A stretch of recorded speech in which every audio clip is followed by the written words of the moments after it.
Joining us from Washington, Charles Krauthammer.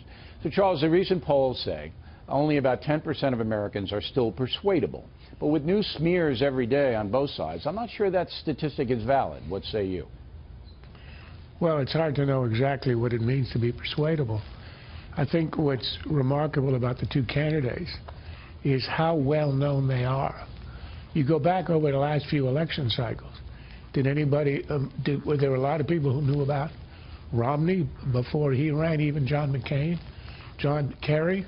You go back and it is very unusual to have two candidates who are universally known, name recognition up there at 90%, have been around for a good 30 years. So opinions were formed going into the campaign. We have now been at it for a month and a half. They are out there. I don't think there's very much new. What is new, and I think the one thing that Trump can do, is the WikiLeaks stuff. That's new information coming out almost every other day. And it isn't enough to say that she's a crook or a liar or whatever, because look at what's in WikiLeaks. You got to pick 3 items, and there are a lot. Just pick any at random. But wait a minute. And make that the point of your attack on Hillary Clinton. So if I'm Trump, then I'm going to go the open borders comment. I'm probably going to go Catholic Church and what that really is the message. But most of the WikiLeaks stuff isn't about Hillary Clinton. It's about Podesta, the campaign manager, saying questionable things to the campaign staff, or the Clinton Foundation people saying questionable things to the State Department, and the State Department saying questionable things. So there's no video or audio of Hillary Clinton saying anything, and even the open border quote, it's hard to get that in context because we don't know the whole speech. So I don't know if that's going to really resonate as much as the Trump stuff has.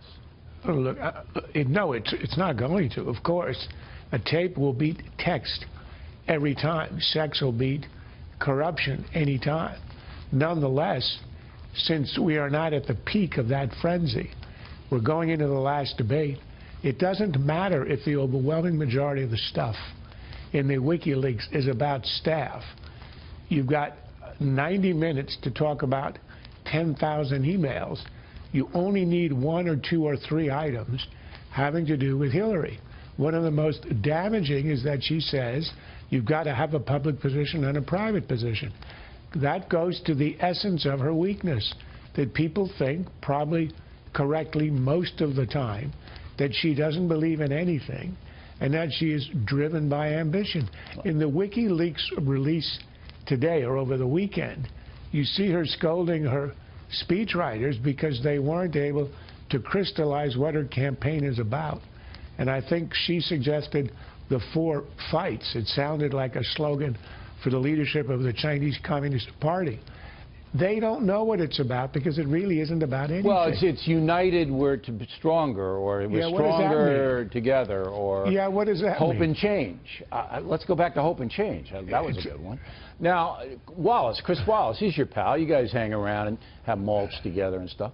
Wouldn't it be his job rather than Trump's job to bring the WikiLeaks stuff up and specifically say, you know, what do you mean about the open border? What do you mean about private and public? What did you mean? What did you mean? And then hold her to account on that. Do you expect Wallace to do that? I think he will. I think he should. And I think that's what he ought to do with either candidate, to choose something they've said, make them defend it. What about the point of a debate? If you're going to do that with Trump, the point of a debate is to give it. All right, so you think he will, and so do I. I think he'll bring up the WikiLeaks stuff. But with Trump, if he goes back to the Access Hollywood stuff, I don't think he's going to do that. I don't think Wallace is going to go back to the Access Hollywood stuff. Do you? If he does, you pivot right off it. That's the point. The problem with Trump for the last 3 weeks is that he's had all kinds of attacks, and he simply can't get off the personal offense that he feels he has to respond to. It's a matter of his own dignity. He won't get off it. You and I know, everyone knows, his advisors know, that he should be pivoting off and go after her weaknesses, which are many. But he seems incapable of doing that. Okay. And that's why he's behind in all the polls that you cited. Okay. Now, in your opinion, humble opinion, not really. Can Trump win? I mean, if, say, he has a good debate on Wednesday, can he close it? I don't think that he can do it himself. He needs an act of God or an act of Putin. Act of God would be some kind of medical problem with his opponent.